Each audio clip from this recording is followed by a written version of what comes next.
Benim başımda duman, karşımda duran ne de aşılmaz olan.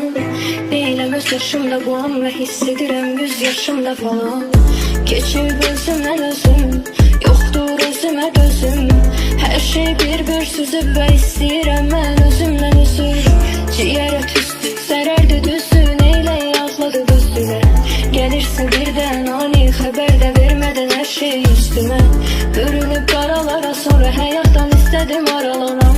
İstesem güneşi yaradan anakı güneşin hayrine karadamam. Ah benim de bu başımda duman, yaralarına merhem olamam. Ama acına da göz yumamam, üzülmene dayanamam. Sırtına yüklense de matem, bazen derdindir çaren. Mevzu nedir anlat bana, yüreğinde bir derdin varsa madem. Derdin nedir anlat, suskunluğa garip olmak nedir de. Beni mahveden az şey varmış ki sen onlardan biri de. Yok buna vurma billah, dövün kalbim yardım. İndi tek başıma kaldım, bu işe lazım tecili yardım.